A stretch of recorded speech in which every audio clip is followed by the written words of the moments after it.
حضرت جنید بغدادی رحمۃ اللہ علیہ اپنے وقت میں شاہی پہلوان تھے۔ بادشاہ وقت نے اعلان کروا رکھا تھا کہ جو شخص ہمارے پہلوان کو گرائے گا اس کو بہت زیادہ انعام دیا جائے گا۔ ایک سادات گھرانے کا بہت کمزور اور غریب آدمی جو نان شبینہ کو بھی ترستا تھا، اس نے سنا کہ وقت کے بادشاہ کی طرف سے اعلان ہو رہا ہے کہ جو ہمارے پہلوان کو گرائے گا ہم اسے اتنا زیادہ انعام دیں گے۔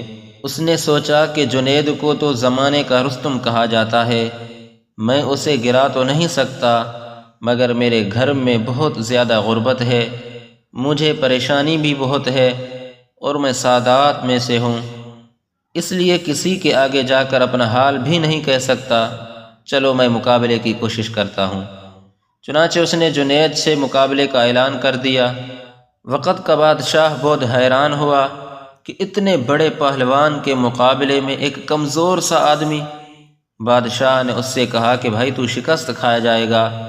اس نے کہا نہیں، میں کامیاب ہو جاؤں گا۔ تو مقابلے کے لیے ایک دن معین کر دیا گیا۔ بادشاہ وقت بھی خود مقابلہ دیکھنے کے لیے آیا۔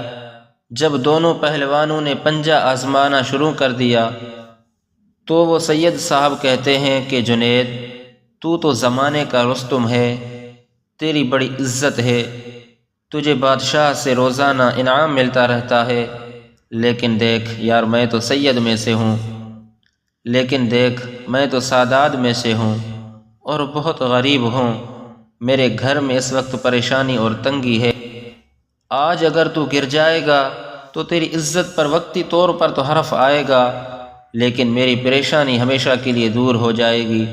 اس کے بعد اس نے مقابلہ کرنا شروع کر دیا۔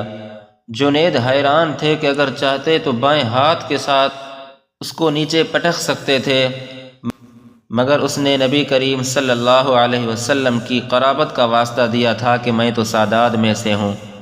یہ محبوب کریم صلی اللہ علیہ وسلم کی نسبت تھی جس سے جنید کا دل دہل گیا تھا، اور اس نے دل میں ہی فیصلہ کیا کہ اے جنید اس وقت عزت کا خیال نہ کرنا، تجھے محبوب کریم صلی اللہ علیہ وسلم کے پاس عزت مل جائے گی، تیرے لیے یہی کافی ہے۔ چنانچہ تھوڑی دیر پنجہ آزمائی، اس کے بعد حضرت جنید خود ہی لیٹ گئے اور وہ کمزور آدمی اس کے سینے پر بیٹھ گیا اور کہنے لگا کہ میں نے ان کو گرا لیا ہے، دیکھو میں نے ان کو گرا لیا ہے۔ بادشاہ نے کہا نہیں، کوئی وجہ تو بن گئی ہوگی، لہذا دوبارہ مقابلہ کروایا جائے۔ چنانچہ دوبارہ مقابلہ کروایا گیا، لیکن پھر بھی حضرت جنید خود ہی گر گئے اور اسے اپنے سینے پر بٹھا لیا۔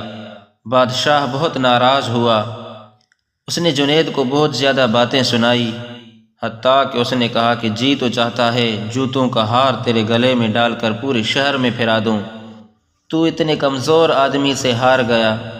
لیکن جنید نے وقتی طور پر تو ذلت کو برداشت کر لیا۔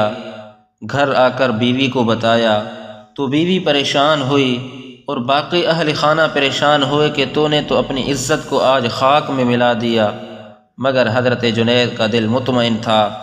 میرے سامعین محترم، اسی وجہ سے حضرت جنید بغدادی رحمۃ اللہ علیہ بن گئے اور اللہ رب العزت نے ان سے خوب دین کا کام لیا۔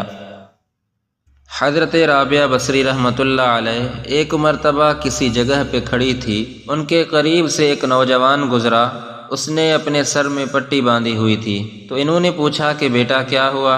اس نے کہا اماں میرے سر میں درد ہے جس کی وجہ سے پٹی باندھی ہوئی ہے، پہلے تو کبھی یہ درد نہیں ہوا۔ انہوں نے پوچھا بیٹا آپ کی عمر کتنی ہے؟ وہ کہنے لگا جی میری عمر تو 30 سال ہے۔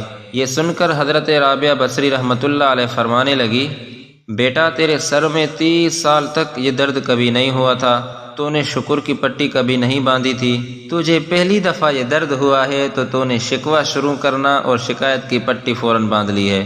میرے سامعین محترم، ہمارا بھی یہی حال ہے کہ ہم عرصہ دراز سے اللہ رب العزت کی نعمتیں اور سکون کی زندگی گزارتے ہیں، ہم اس کا شکر تو ادا نہیں کرتے، اور جب ذرا سی تکلیف پہنچتی ہے تو فوراً شکوے کرنا شروع کر دیتے ہیں۔ اللہ رب العزت تو فرماتے ہیں لَإِن شَكَرْتُمْ لَأَزِيدَنَّكُمْ، یعنی اگر تم شکر ادا کرو گے تو ہم اپنی نعمتیں ضرور بالضرور اور زیادہ عطا کریں گے۔